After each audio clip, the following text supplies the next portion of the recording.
We have top players, and I'm sorry, I'm a bit arrogant. We have a top manager. You sound as though you're feeling the pressure. I'm not feeling the pressure, no. You cannot put pressure on me. No chance. No chance. I read a lot of times during this week that I have to prove a lot in English football. Sir Alex is the only one European champion in this country. Nobody else. So I have to prove what? I think I'm a special one.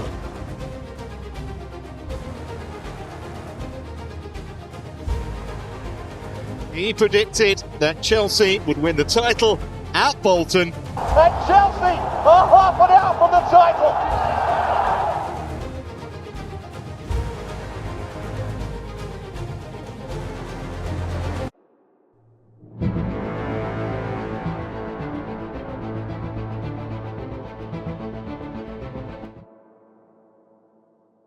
Between 1997 and 2004, the Premier League was dominated by two giants, Sir Alex Ferguson's Manchester United and Arsene Wenger's Arsenal. In 7 seasons, United lifted the trophy on 4 occasions, while Arsenal claimed it 3 times. It seemed like no one could break the duopoly, but one man was determined to change that: Roman Abramovich.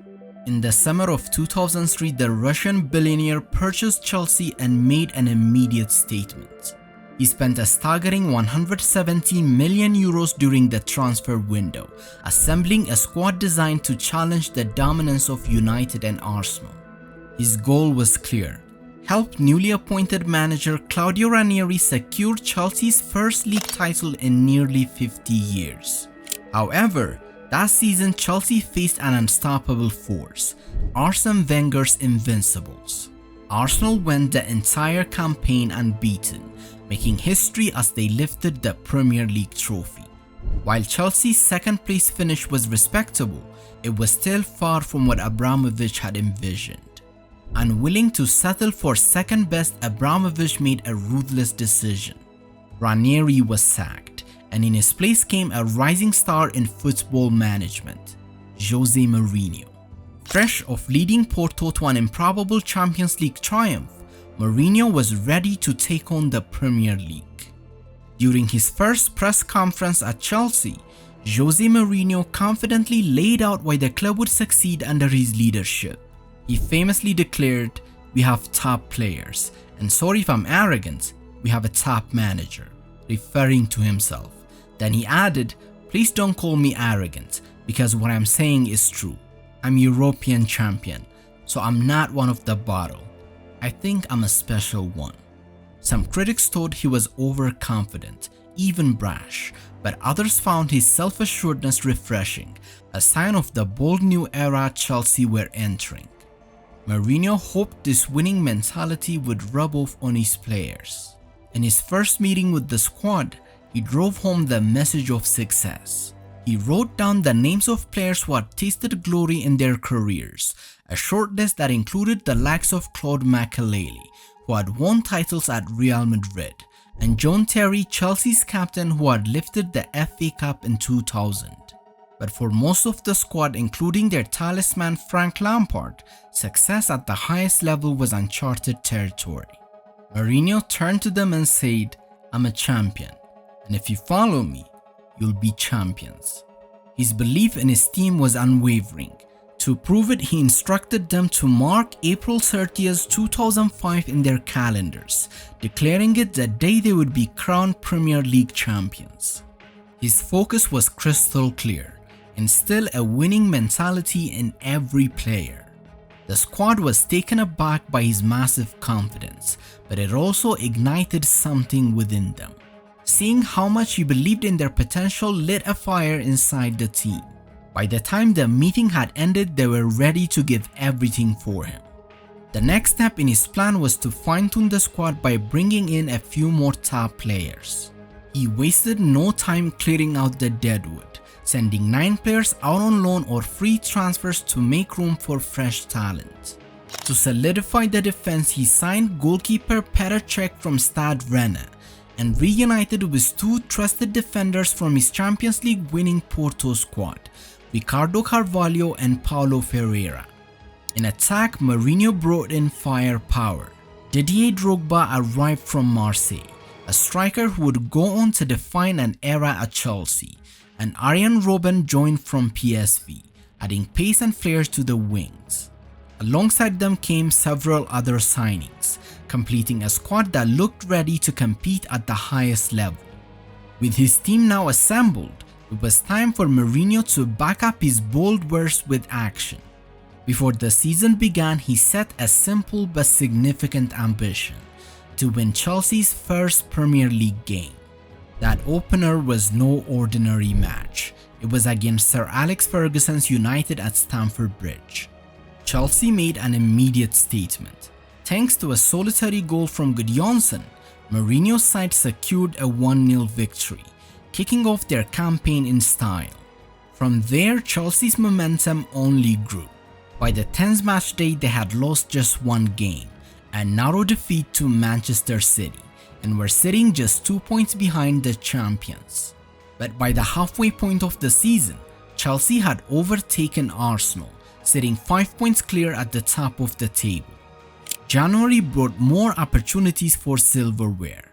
In the League Cup semi-finals, Chelsea defeated United 2-1 at Old Trafford, booking their place in the final, a chance for Mourinho to deliver his players their first taste of success. But standing in their way was a formidable Liverpool side. The League Cup final began disastrously for Chelsea, with Liverpool scoring in the very first minute. Yet Mourinho's team refused to back down, and in the 79th minute, they found an equalizer through a Steven Gerrard own goal.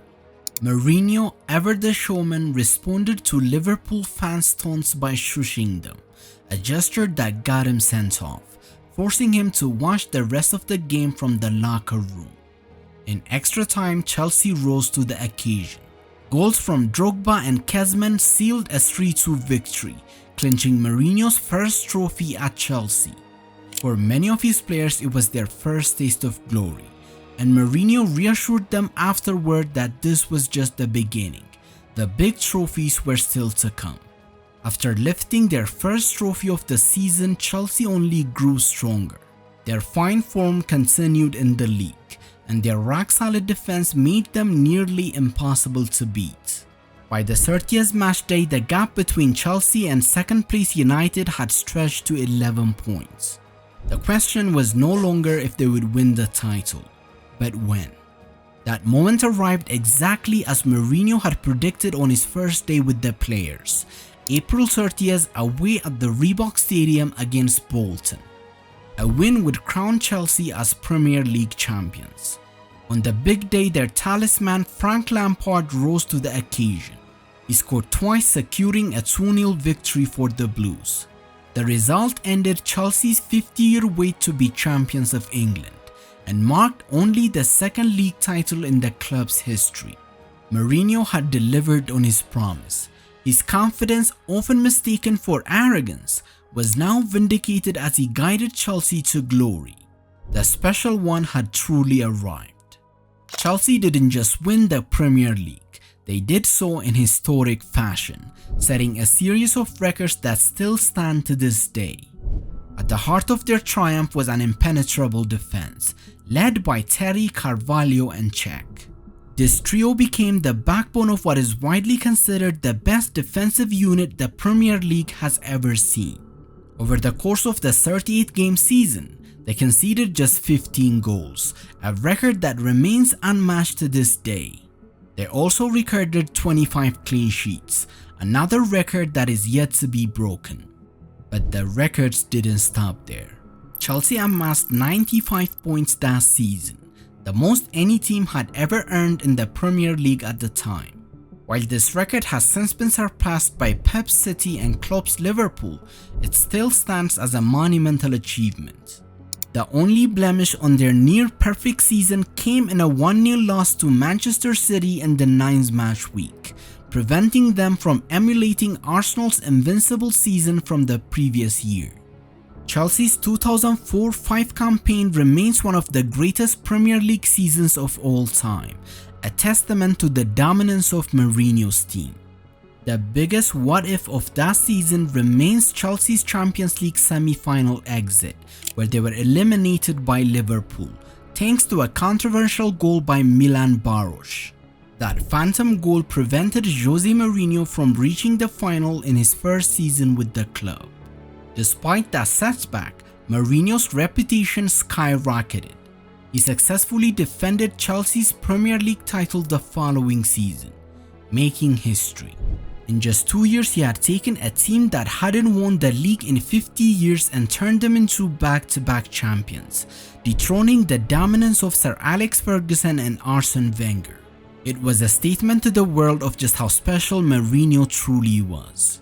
Over his tenure, Mourinho added 6 trophies to the Chelsea cabinet, including 2 Premier League titles, 2 League Cups, an FA Cup, and the Charity Shield. He had solidified his place as Chelsea's greatest manager. However, despite his immense success, behind the scenes the relationship between Mourinho and Abramovich had begun to sour. Tensions had been rising over the past year, with disagreements on the direction of the club and Mourinho's handling of certain matters. Abramovich, who had once put all his trust in Mourinho, made the shock decision to part ways with him at the start of the 2007-8 season. A few bad results were enough to end a remarkable managerial reign, leaving the football world stunned. According to former players, when Mourinho came down to say his goodbyes, the entire squad was in tears. His departure hit them hard, as he had become more than just a manager to many, almost like a father figure. But as with all great stories, some things aren't meant to last. Mourinho departed the club, marking the end of an era at Chelsea, at least for the time being. Mourinho's time in England was unforgettable, not only for his success, but also for the unforgettable moments, both on and off the pitch, that cemented his legend status after just 3 years. And what he achieved with Chelsea will always be considered special.